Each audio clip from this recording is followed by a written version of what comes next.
kalau haji wajib ya harus haji. Orang tua marah enggak marah, tetap harus dilaksanakan. Wa hadza khata' dan ini adalah kesalahan. Demikian juga beliau berkata, rubbama kharaja wa alaihi duyunun aw madzalim. Terkadang seorang berhaji, meskipun haji pertama, ya, namun ternyata dia punya hutang atau kezaliman-kezaliman yang belum dia selesaikan, ya. Ini tidak boleh. Haji itu hanya bagi yang mampu. Walillahi 'alan nasi hajjul baiti man istata'a ilaihi sabila. Bahwasanya haji itu wajib bagi yang mampu, yang tidak mampu maka tidak wajib berhaji, ya. Di antaranya seorang berhaji memiliki uang lebih, utangnya sudah dia lunasi, tidak ada tanggung-tanggungan dan dia memiliki bekal yang cukup untuk perjalanannya selama haji dan juga bekal untuk keluarga yang dia tinggalkan. Kemudian juga keamanan jalan dan banyak syarat-syarat istita'ah, kemampuan yang harus dia penuhi baru dia berhaji. Adapun dia punya hutang banyak kemudian dia haji, ini haji tidak pada tempatnya. Yang wajib bagi dia adalah melunaskan hutang-hutangnya. Kemudian berkata lagi, wa rubbama kharaja linuzha. Terkadang haji cuma mau jalan-jalan, ya. Haji ya pengin jalan-jalan di Mekah, pengin jalan-jalan di Madinah. Niatnya bukan agar diampuni dosa-dosa, tapi hanya sekedar untuk pesiar atau jalan-jalan. Terkadang dia ada seorang berhaji dengan harta yang syubhat. Ini masih mending, ada yang haji dengan harta yang haram, ya. Ada, ya. Oleh karena sebagian fuqaha mengatakan kalau ada seorang berhaji dengan harta yang haram, dia naik ontanya, kemudian pergi mabit di Mina pada tanggal 8, kemudian tanggal 9 dia pergi bersama ontanya wukuf di Padang Arafah, kemudian setelah itu dia bersama ontanya mabit di Muzdalifah, kemudian setelah itu bersama ontanya pergi ke Mina, dan dia berkata labbaik Allahumma labbaik, maka orang ini hajinya tidak diterima. Yang hajian ontanya. Kenapa? Innallaha thayyibun la yaqbalu illa thayyiban. Sungguhnya Allah itu maha baik dan Allah tidak menerima kecuali yang baik-baik pula. Maka seorang berhaji dengan harta yang haram disebutkan dalam asar, dia mengatakan labbaik Allahumma labbaik, maka dikatakan kepadanya la labbaik lak wala sa'daik, tidak ada labbaik bagimu. Maluka malun haram, hartamu adalah harta yang haram. Kemudian disebutkan juga wajtami'una wa minhum man yuhibbu an yutalaqqa wa yuqal al-hajj. Ada di antara mereka yang berhaji karena ingin diketemui orang dan kemudian dikatakan, "Oh, Pak Haji lagi haji." Ini tentu niat yang tidak benar, ya. Kemudian juga kata beliau, wajtami'una haulal ka'bati biqulubin danisah. Sebagian jemaah haji mereka kumpul di sekeliling Ka'bah namun dengan hati yang kotor, bawatinu wa bawatina ghairu naqiyah, dan batin yang tidak bersih. Wa iblis yurihim suratal haji fayaghurruhum. Iblis menampakkan kepada mereka yang penting kamu haji, dan iblis menipu mereka. Ketahuilah bahwasanya yang dimaksud dengan haji adalah al-qurbu bil qulub, yaitu agar para jemaah haji hati mereka dekat. La bil abdan, bukan cuma dekat secara jasad tapi ternyata hati bermusuh-musuhan, ya. Wa inna ma yakunu dzalik ma'al qiyam bittaqwa, dan itu hanya bisa kalau dibangun di atas ketakwaan. Dan ini terjadi sebagian jemaah haji ribut ketika hajian, senggol-senggolan, marah-marahan. Kita ini di antara liyashhadu manafi'a lahum, kata para ulama, Allah mensyariatkan haji di antara faedahnya, kata Allah, liyashhadu manafi'a lahum, agar mereka bisa menyaksikan ketika melaksanakan ibadah haji manfaat-manfaat bagi mereka. Di antaranya bertemu dengan kaum muslimin, saling menyengok. Ternyata ada jemaah haji dari Afrika, dari Cina, dari negeri-negeri yang kita tidak ketahui. Kita semakin kuat, semakin saling menyayangi di antara jemaah haji. Bukan malah bertengkar di sana, bukan malah saling menjatuhkan di sana. Badan bersatu tapi hati tidak bersatu. Oleh karena dalam haji dilarang untuk berjidal, ya. Wala jidala fil hajj. Jangan debat kusir, jangan berjidal, berdebat-debat ketika haji. Karena itu bisa mengganggu apa? Kenyamanan hati. Bayangkan kita bersafar haji, satu grup misalnya 50 orang, kemudian kita bertengkar sama satu orang di situ. Enggak enak selama hajian. Enggak enak. Apalagi bertengkar sama istri ketika hajian. Dan itu kejadian, haji bertengkar sama apa? Istrinya. Waduh, ini menderita. Gimana haji? Bertengkar sama orang aja enggak boleh, apalagi bertengkar sama Istri. Jangan haji itu harus hati bersih karena kita beribadah kepada Allah. Sehingga kalau ada emosi kita suruh tahan. Supaya apa? Supaya hati bisa dekat. Ya, dan itu di antara manfaat haji. Kita berkumpul jemaah haji satu dunia. Kita Masya Allah ada orang Eropa yang hajian, ada orang Afrika yang hajian, ada orang Cina yang hajian, ada orang Bekasi yang hajian, Masya Allah ada. Dunia ini penuh dengan kaum muslimin. Masya Allah ini nikmat yang luar biasa, kita saling mencintai di antara kaum muslimin, bukan malah bertengkar. Beliau sebutkan kesalahan-kesalahan. Di antaranya ada yang berhaji, tujuannya hanyalah untuk memperbanyak jumlah hajinya. Kemudian dia berkata, li ishruna waqfah. Saya alhamdulillah sudah 20 kali wukuf di Padang Arafah. Untuk bangga-banggaan, tentunya tidak boleh. Wa kam min mujawirin qad tala mukthuhu wa lam yashra' fi tanqiyati batinihi. Betapa banyak orang yang tinggal di Mekah dalam waktu yang lama atau di Madinah dalam waktu yang lama, namun dia tidak mulai membersihkan hatinya. Mau haji berulang-ulang tapi dia tidak niatkan bersihkan hatinya, bagaimana ya?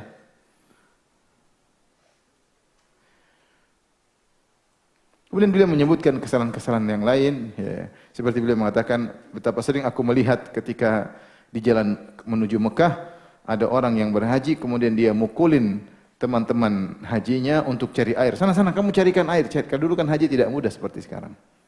Haji kita dari tanah air aja mau hajian harus naik kapal berbulan-bulan ya. Sampai di sana harus melewati, apalagi yang lewat jalan darat. Susah terik matahari haji, dan sebaik-baik bekal adalah takwa. Bagaimana kau mau haji sementara kau melakukan maksiat? Iblis mengatakan yang penting kamu selesai haji, Allah Maha Pengampun. Enggak. Yang Allah ampuni adalah yang hajinya mabrur. Nah, untuk menuju haji mabrur tentu ada aturannya. Kau berhaji dengan cara yang baik, sesuai sunnah, tidak melakukan maksiat. Makanya Allah mengatakan wala rafatha fala rafatha wala fusuqa wala jidala fil hajj. Ketika haji tidak boleh berbuat rafas, itu kata-kata yang menimbulkan syahwat. Wala fusuqa, tidak boleh berbuat maksiat. Wala jidala, dan tidak boleh bertengkar, berdebat ketika haji. Dan Nabi mengatakan, man hajjal baita lillah, siapa yang berhaji karena Allah. Walam yarfuth walam yafsuq, tidak melakukan rafas, itu kata-kata yang menimbulkan syahwat. Tidak melakukan jima ketika sedang ihram. Walam yafsuq, dan tidak melakukan maksiat. Raja' min dzunubika yaumin waladatuhu ummuhu, maka dia akan bersih dari dosa-dosanya seperti baru dilahirkan dari perut ibunya ya. Bukan maksiat yang penting wukuf Arafah selesai urusan. Enggak. Mabrur itu ada aturannya.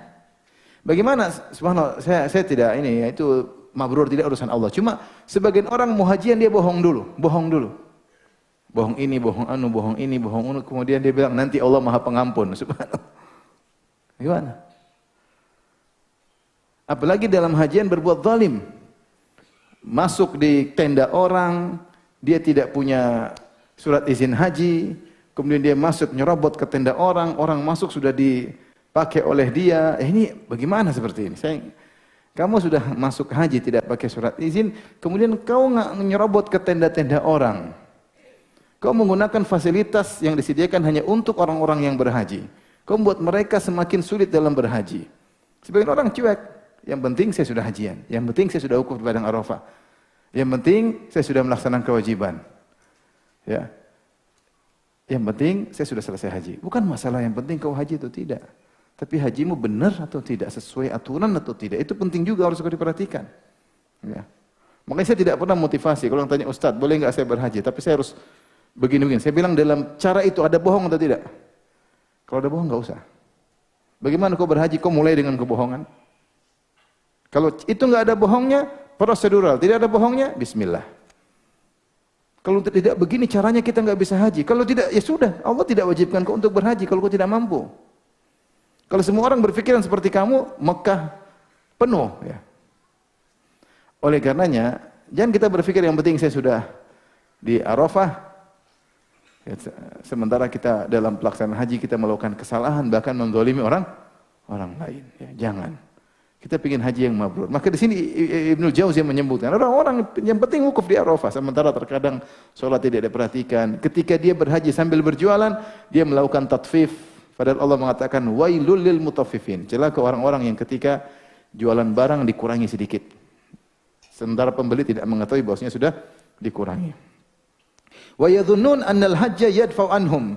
Dan dia menyangka yang penting sudah haji selesai urusan. Ini sama seperti sebagian orang zaman sekarang. Ya. bohong sana, bohong sini, nipu sana, zalim sini, yang penting hajian. Ya, ini bukan masalah. Bukan masalah yang penting hajian, yang penting haji mabrur atau tidak. Kalau enggak kau capek hanya buang-buang uang. Kalau enggak begini enggak bisa haji. Nanti kalau ada kesempatan yang sudah di luar kau bohongin, kau lompatin, kau macam-macam, hati-hati. Hati-hati. Baik. Kemudian beliau berkata juga, waqad labbasa iblisu ala qaumin minhum ibtada'u fil manasik. Iblis juga membohongi menipu mereka, di antara mereka berbuat bid'ah ketika sedang melakukan manasik haji. Ma laysa minha, yang bukan dari bagian manasik haji. Fara'aitu jama'atan yatasanna'una fi ihramihim fayakshifuna an katifin wahidatin. Saya melihat ada sebagian orang melakukan hal-hal dalam ihram mereka yang tidak dicontohkan. Ada yang selalu menampakkan dibuka selalu pundak kanan. Kan ihram itu tertutup. Nanti kalau mau tawaf kudum baru buka bahu apa? Kanan. Cuma ketika tawaf kudum aja. Ketika kita datang kita ingin umrah tamattu, maka ketika tawaf umrah kita buka bahu kanan. Cuma itu saja. Adapun tawaf-tawaf yang lainnya, ketika tawaf ifadah, ketika tawaf sunnah, ketika tawaf yang lain, tawaf wada, maka tidak ada buka apa? Tidak ada buka pundak. Kata Ibnu Jauzi, aku melihat ada orang yang seperti itu, sengaja membuka pundaknya terus. Kemudian wa yabqaun tahta syams ayaman, dan berhari-hari di bawah matahari. Ya. Sehingga kulit mereka rusak, ya, kepala mereka juga terganggu. Wa yatazayyanuna bainan nas bidzalik, dan mereka menampakkan hal tersebut bergaya di hadapan orang-orang. Ini bid'ah, tidak dianjurkan kau beribadah seperti itu, repot-repotkan diri di bawah matahari membuka, tidak ada. Kemudian dia menyebutkan hadis wa fi afradil Bukhari min hadis Ibnu Abbas, dan hadis-hadis yang diriwayatkan Imam Bukhari saja tanpa diriwayatkan Imam Muslim. Dari Ibnu Abbas, anna Nabi sallallahu alaihi wasallam ra'a rajulan yatufu bil Ka'bah bi zimamin faqata'ahu. Rasulullah SAW melihat ada seorang tawaf di Ka'bah sambil membawa zimam, yaitu semacam tali, ya. Maka Rasulullah putuskan tali tersebut. Dalam riwayat disebutkan, maksudnya apa? Ra'a rajulan yakudu insanan bi khizamatin fi anfihi faqata bi yadi. Ada orang sambil tawaf narik temannya, kemudian dikasih tali di hidungnya. Ya. Mungkin maksudnya seperti hewan tunduk di hadapan Allah, merendah di hadapan Allah. Maksudnya tawadhu. Seakan-akan saya hewan yang pasrah di hadapan Allah. Maka Rasulullah SAW suruh potong itu tali. Thumma amaruhu an yakudahu biyadihi. Rasulullah suruh dia kalaupun menggiring pakai apa? Tangan. Bukan seperti hewan seperti itu. Kata Ibnu Jauzi, wa hadzal haditsu yatadhammanu an-nahya 'anil ibtida'. Khudhu anni manasikakum. Ambillah dariku tata cara manasik haji. Rasulullah suruh ambil cara-cara kaifiat haji. Jangan kau bikin cara-cara sendiri. Seperti sebagian saudara-saudara kita kalau mereka umrah, mereka kemudian tawaf, setelah tawaf salat 2 rakaat, kemudian mereka haji, mereka sa'i, setelah sa'i mereka salat lagi 2 rakaat setelah sa'i. Ini enggak ada contohnya. Enggak ada salat 2 rakaat setelah sa'i, ini bid'ah. Ini bid'ah. Emang kita dilarang salat. Kau enggak dilarang salat, tapi kau bikin salat ini sebagai rangkaian setelah sa'i, ini bid'ah. Umrahmu dengan umrah Nabi mana yang lebih bagus? Tanya begitu aja, sederhana. Mana yang lebih bagus, umrahmu atau umrah Nabi? Tentu dia bilang umrahnya siapa? Nabi. Dan Nabi umrahnya sempurna dan dia tidak sholat 2 rakaat setelah apa? Sa'i. Sholat tidak apa-apa, tapi jangan dibuat rangkaian. Sama seperti membaca Al-Fatihah, kau mau baca kapan saja silakan, karena itu ibadah, baca Al-Quran. Tapi jangan kau jadikan baca Al-Fatihah adalah zikir setelah bersin. Hashim, alhamdulillahirrabbilalamin, ar-Rahmanir Rahim, Maliki Yaumiddin. Ini enggak boleh. Kalau kau baca Al-Fatihah kapan saja boleh. Sama Ibnu Umar menemukan seorang bersolawat bersalam kepada Nabi setelah bersin. Setiap bersin, Hashim, alhamdulillah, wassalatu wassalamu ala Rasulillah. Enggak boleh. Solawat kapan saja boleh, tapi jangan kau jadikan rangkaian zikir setelah bersin. Jangan mengkhususkan yang umum. Enggak boleh mengkhususkan yang umum. Salat, kamu salat di Masjid Haram silakan salat. Tapi jangan kau bikin 2 rakaat setelah apa? Sa'i. Umrahmu atau umrah Nabi yang lebih bagus?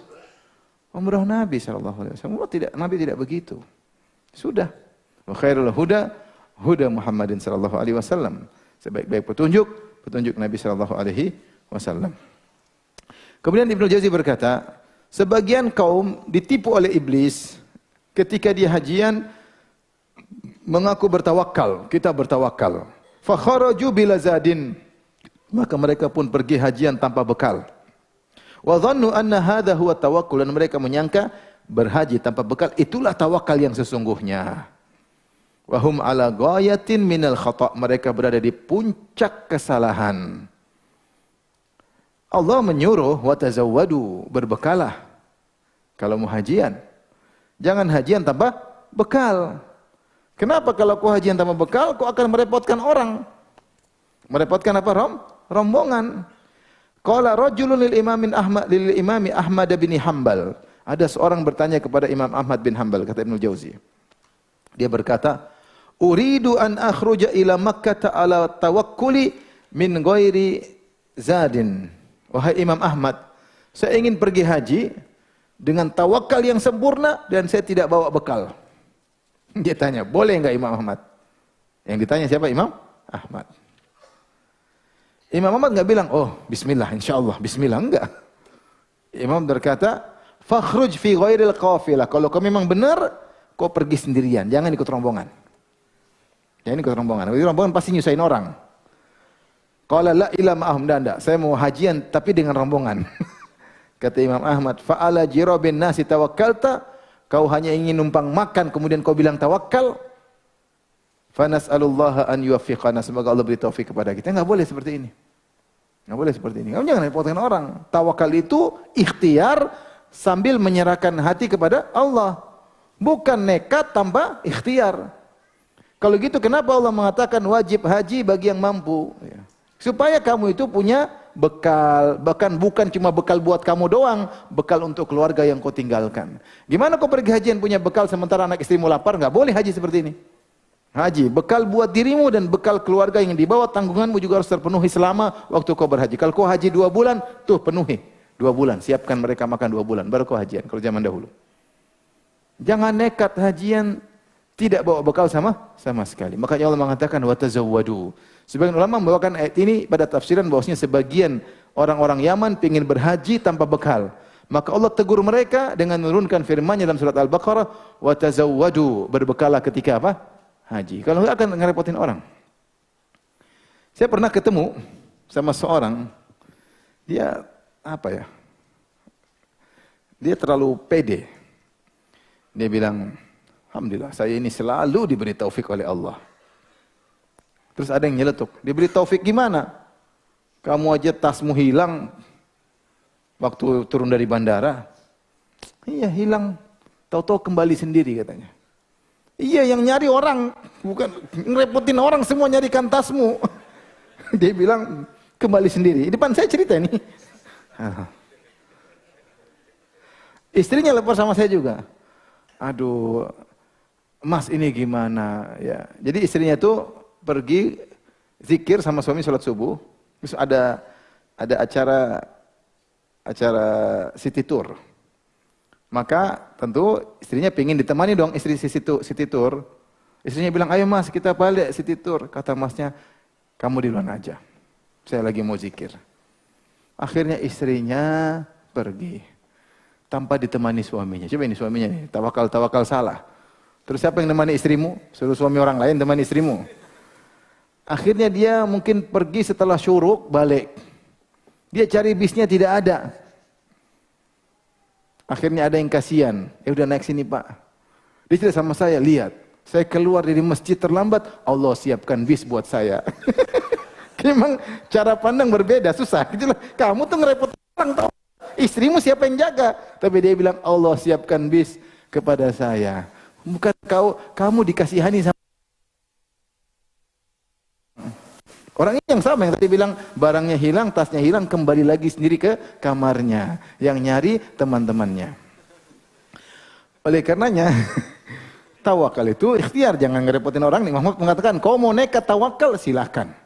Tapi jangan hajian sama rombongan. Karena kalau kau hajian sama rombongan berarti kau tawakal sama perbekalan mereka, ngerepotin orang. Nggak boleh. Ini talbis dari iblis. Ibnu Jauzi kemudian menyebutkan lagi talbis tentang masalah jihad fisabilillah. Setiap ibadah talbisnya. Ya. Kata beliau, iblis telah menipu banyak orang dalam masalah jihad. Maka mereka pun keluar untuk berjihad. Sementara di antara mereka ada yang niatnya untuk bangga-banggaan dan riya. Sehingga dan terkadang dia ingin dikatakan sang jagoan, sang pemberani. Dan terkadang dia berjihad hanya untuk mencari ghanimah. Sementara Nabi bersabda, innamal a'malu binniyat. Ini disebutkan berbagai macam tipuan iblis. Dari Abu Musa al-Asy'ari radhiyallahu anhu, ada seorang lelaki datang kepada Nabi sallallahu alaihi wasallam dan berkata, "Ya Rasulullah, ara'aita ar-rajula yuqatil?" Ya Rasulullah, bagaimana pendapat Anda tentang seorang yang berperang karena menunjukkan keberaniannya? Wa yuqatilu hamiyatan, ada seorang berperang karena murni bela suku, karena murni bela apa? Suku, hamiyah. Wa yuqatilu riya'an, dan ada orang berperang fisabilillah. Mana di antara ini? Rasulullah SAW bersabda, "Man qatala litakuna kalimatullahi hiyal ulya fahuwa fisabilillah." Siapa yang berjihad untuk menegakkan kalimat Allah, maka fisabilillah. Maka fisabilillah. Akhrajahu fi sahihain. Hadis sahih Bukhari dan Muslim, ya. Itu yang fisabilillah. Kalau hanya sekedar selain itu, hanya sekedar marah, khotbah untuk menunjukkan jagoan, hanya sekedar membela suku, maka ini semua bukan fisabilillah. Fisabilillah itu fi i'la'i kalimatillah, menegakkan kalimat Allah Subhanahu wa taala, baru fisabilillah. Wa an Ibnu Mas'ud radhiyallahu anhu, fulanun syahid. Mata fulanun syahidan. Kata Ibnu Mas'ud, hati-hati, jangan kalian berkata si fulan mati syahid, jangan.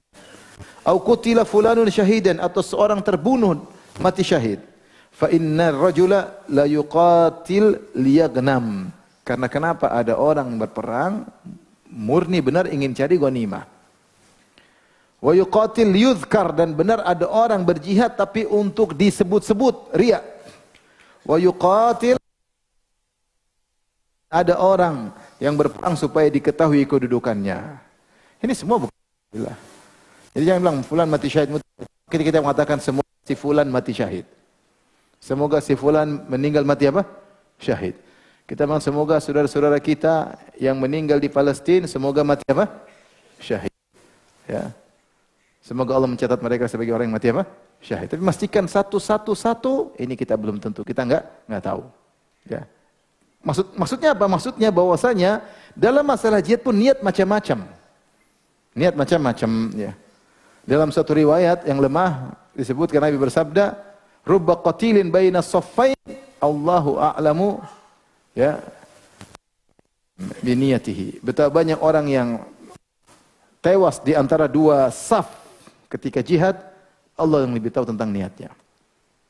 Kemudian beliau membawakan hadis tentang tiga orang yang pertama kali diadab di neraka jahanam. Awwalun nasi yuqda fihi yaumal qiyamah thalathatun. Yang pertama kali disidang oleh Allah di hari kiamat tiga orang. Yang pertama, rajulun ustushhid, seorang mati syahid. Fa utiya bihi, kemudian dihadirkan. Fa arrafahu ni'amahu, lalu Allah ingatkan orang tersebut dengan nikmat-nikmat yang Allah berikan kepadanya, keberanian, jago main pedang, jago panah, jago bedil, tubuh yang kuat, jago loncat, lagu karate, macam-macam. Maka dia ingat nikmat itu semua. Allah bertanya, apa yang kau lakukan dengan nikmat-nikmat itu? Kata dia, aku berperang karena engkau ya Allah, sampai aku mati syahid. Kata Allah, kau dusta, tetapi kau berperang supaya kau dikatakan sang pemberani. Faqad qil, dan telah dikatakan. Niatmu berperang supaya dikatakan pemberani, terkabulkan. Tapi kau enggak dapat apa-apa. Kemudian diperintahkan, malaikat menggeret dia di atas wajahnya, kemudian dilemparkan di neraka jahanam. Dari Abu Hatim Ar-Razi, dia berkata, aku mendengar Abdah bin Sulaiman berkata, suatu hari kami dalam sebuah pasukan kecil bersama Abdullah bin Mubarak fi biladir Rum, di negeri-negeri Romawi, perang. Fasadafanal adu, atau fasadafnal adu, tiba-tiba kami berhadapan dengan musuh. Falamal taqasaffan, ketika bertemu dua saf, saf kaum muslimin, saf Romawi musyrikin. Kharaja rajulun minal adu, maka seorang jagoan dari musuh. Fadailal biraz, maka dia mengatakan, ayo siapa yang mau duel dengan saya. Maka ada seorang pun yang maju dari kaum muslimin. Kemudian bertempur mereka berdua beberapa waktu, ternyata kaum muslim tadi kalah, dibunuh oleh musuh tadi. Dia bilang lagi, siapa yang mau duel dengan saya? Muncul orang kedua keluar dari saf kami, berperang dengan dia. ternyata kalah lagi, terbunuh oleh jagoan penjahat tersebut. Dia bilang lagi, siapa yang duel dengan saya? Ya. Kemudian muncul lagi orang ketiga, maju, kemudian berduel, mati lagi di tangan orang tersebut. Kemudian dia bilang, siapa yang mau duel dengan saya? Muncul orang keempat dari saf kami. Maka bertempurlah mereka. Beberapa lama, maka akhirnya lelaki yang keempat musim tadi akhirnya menikam orang tersebut, kemudian membunuh Romawi tersebut. Fazdahaman nasu ilaih, orang semua datang melihat dia. Fakuntu fiman izdahama alaih. Aku termasuk orang yang ingin tahu siapa laki-laki nomor 4 jagoan ini. Fa idza huwa mulathimun wajahu bikummihi. Ternyata dia tutup wajahnya, tidak ingin ketahuan. Kemudian saya tarik mukanya. Ternyata Ibnul Mubarak. Dia tidak ingin dilihat oleh orang yang jagoan. Maka dia segera tutup apa? Wajahnya. Apa kata Ibnul Jauzi mengomentari? Fanzuru rahimakumullah ila hadha sayyidil mukhlis. Lihatlah wahai kalian para pembaca, semoga Allah merahmati kalian. Lihat seorang yang mulia yang ikhlas ini. Kaifa khafa ala ikhlasihi bi ru'yatin nasi lahu. Bagaimana dia takut ikhlasnya terganggu gara-gara orang lihat kepada dia. Wa madhim iyyahu. Ya. Dia takut orang memujinya, maka dia pun menutup dirinya. Maksud saya para salaf berusaha untuk menyembunyikan amal soleh mereka karena takut riya, sementara sebagian kita pede pamer amal solehnya. Lebih soleh kita atau mereka para salaf? Seharusnya yang semakin soleh tidak takut riya. Ini malah yang kurang soleh takut riya. Yang benar yang mana ini? Atau mereka? Yang ilmu kembali kepada mereka, ahlul hadis. Bertakwanya luar biasa, takut riya sehingga menyembunyikan amal soleh mereka. Ini kita dengan pede-pedenya cerita sana, cerita sini, syuting diri kita di-share biar satu dunia tahu. Kemudian kita bilang, oh saya tidak riya. Subhanallah. Ini Ibnu Mubarak takut, kamu enggak takut? Waspada ya, waspada. Wa kana Ibrahim bin Adham yuqatil fa idza ghanimu lam ya'khudh syai'an min ghanimah liyuffar lahul ajr. Liyuwaffar lahul ajru. Adalah Ibrahim bin Adham, kalau dia berjihad kemudian dia menang, dia tidak mau ambil ghanimah sama sekali. Dia pingin pahalanya sempurna. Kemudian di antara talbis iblis dalam jihad. Kata Ibnu Jauzi, iblis terkadang menipu seorang mujahid ketika dia menang dan dia mendapat ghanimah, ya. Kemudian dia mengambil bagian ghanimah padahal itu bukan hak dia. Mungkin dia tidak punya ilmu sehingga dia menyangka bahwasanya harta orang kafir semuanya halal. Kapan dia dapat dia boleh ambil. Namanya harta orang kafir halal, kapan dia dapat dia boleh ambil. Padahal dia tidak tahu dalam aturan jihad tidak boleh ngambil harta sebelum dikumpulkan oleh amir. Setelah amir kumpulkan harta ghanimah baru dia yang bagi. Tidak boleh ngambil sendiri. Ngambil sendiri sebelum dikumpulkan pembagian namanya gulul. Harta apa? Gulul. Yaitu mengambil harta ghanimah sebelum dikumpulkan oleh amir dan dibagikan oleh amir. Karena ada aturan pembagian harta ghanimah. Namun karena kurang ilmu kadang ngambil atau menyangka semua harta orang kafir halal, ya ambil aja. Apa masalahnya? Ya. Seperti ada salah satu teman, dia dulu ikut jamaah tukang mengkafirkan di luarnya, kemudian dia sadar. Dia cerita sama saya, Ustaz, saya ya Allah Ustaz, saya halalkan semua di luar kelompok saya halal. Orang kafir, karena tidak baiat saya sama imam saya kafirkan mereka. Terkadang saya beli kue, misalnya onde-onde, saya makan 5, saya bilang saya makan 2. Saya bayar 2 aja. Sebenarnya tidak bayar tidak apa-apa, cuma saya enggak enak. Saya bilang saya makan 2, padahal saya makan berapa? 5. Kenapa dia meyakini semua harta orang kafir apa? Halal. Ini ngawur. Ngawur plus goblok plus bahlul. Ya, harta orang kafir yang halal itu yang harbi, yang berperang. Adapun yang tidak harbi tidak boleh. Emang Nabi dulu ngambilin harta orang Yahudi? Tidak, Nabi jual beli sama orang Yahudi. Sampai Nabi ngutang sama orang Yahudi, Nabi sebelum meninggal utang sama orang Yahudi, kemudian Nabi kasih rahan, itu kasih gadai. Yang kita boleh ambil itu yang halal darahnya dan hartanya itu orang kafir yang berperang lawan kita. Karena kalau bukan kita dia yang mati, kita yang mati. Itu pun kalau berjihad, tidak boleh kita langsung ambil hartanya, nggak boleh. nanti dikumpulkan oleh amir, baru kemudian dibagikan. Kalau tidak, maka disebut dengan gulul. Dan ini bahaya. Perhatikan. Wa fi sahihain min hadithi Abu Hurairah. Dalam sahihain dari hadis Abu Hurairah radhiyallahu anhu. Kharajna, dia berkata, kata Abu Hurairah, kharajna ma'a Rasulillah sallallahu alaihi wasallam ila Khaybar. Suatu hari kami berangkat dalam perang Khaybar. Fa fatahallahu alaina, dan akhirnya kami menaklukkan Khaybar. Dan ada ghanimah. Falam nagnam dhahaban wala wariqan ghanimnal mata' wat ta'am was thiyab. Ketika itu kami tidak mendapatkan ghanimah berupa, kami hanya mendapatkan ghanimah berupa rapot, harta yang lain, makanan, tidak.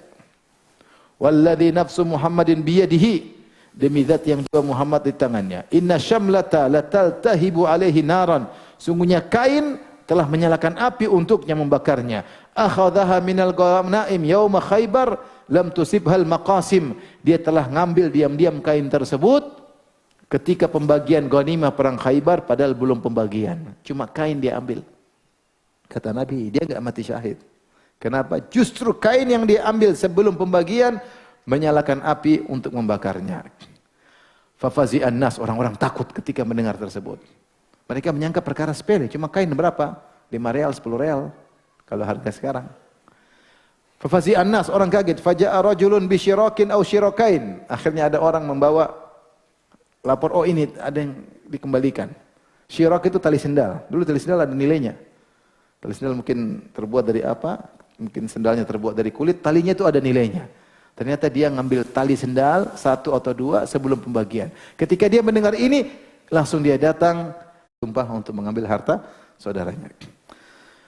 Taib. Fasal. Atharul iman wal ilm fil wiqayah min fitnatil mal. Pengaruh iman dan ilmu untuk menjaga diri dari fitnah harta. Bukan ilmu saja. Beriman dan ilmu, maka seorang selamat dari fitnah harta. Waqad yakunul ghazi aliman bitahrim illa annahu yara asy-syai' al-katsir fala yasbir anhu. Bisa jadi seorang mujahid tahu bahwasanya gulul, mengambil harta sebelum pembagian, hukumnya haram. Tetapi karena dia tidak sabar lihat ada emas nih. Namanya hatinya bisa berubah ketika itu, maka dia tidak sabar untuk tidak ambil. Wa rubbama dhanna anna jihadahu yadfa'u anhu ma fa'ala. Mungkin dia menyangka yang penting saya sudah berjihad akan termaafkan karena amal jihad saya. Wa huna yatabayyanu atharul iman wal ilm. Dari sini maka nampaklah dampak dari iman dan ilmu. Kalau tidak punya iman, meskipun punya ilmu tetap ngambil. Tapi kalau enggak punya ilmu, meskipun punya iman, nyangkanya enggak apa-apa, ngambil juga. Dua-duanya salah. Maka perlu berkumpul antara iman dan apa? Ilmu. Sehingga seorang tidak berani mengambil yang haram.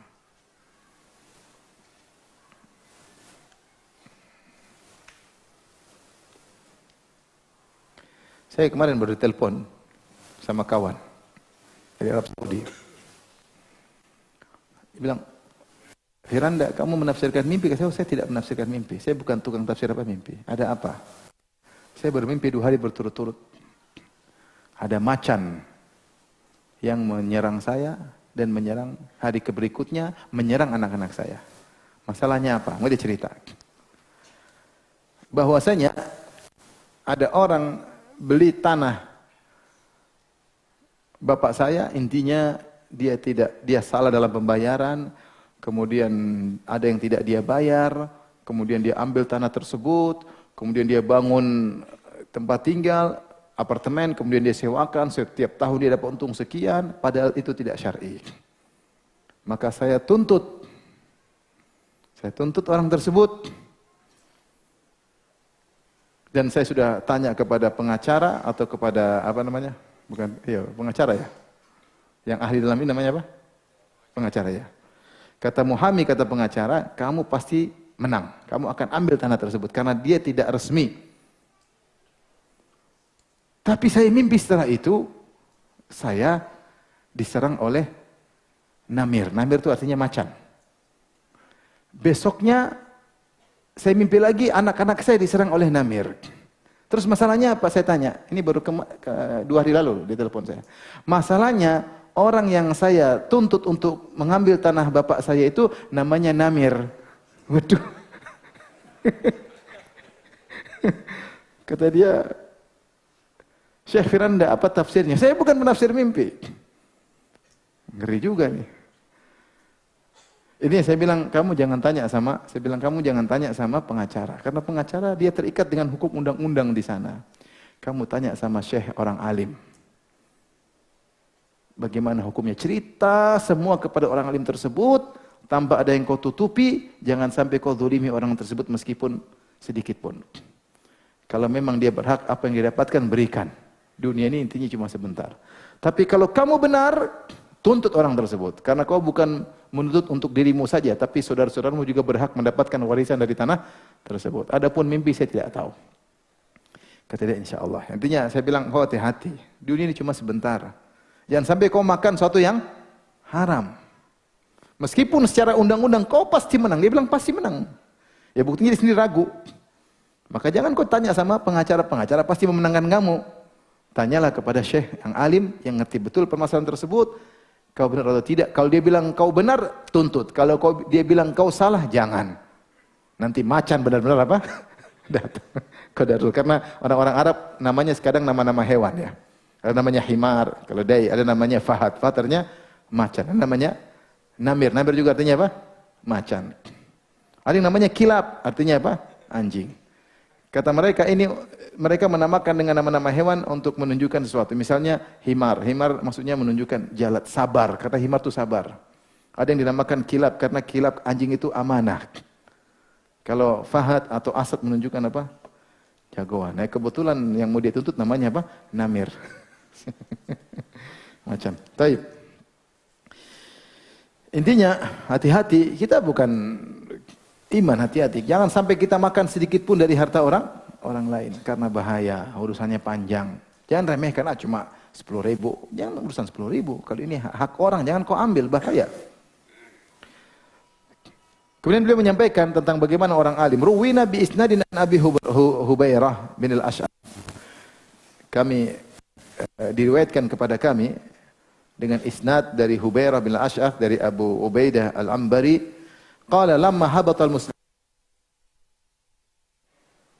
menaklukkan kota Madain, maka mereka pun mengumpulkan harta ghanimah, ya, maka tiba-tiba ada seorang datang dengan membawa hak dia berhak untuk mendapatkan ghanimah tersebut.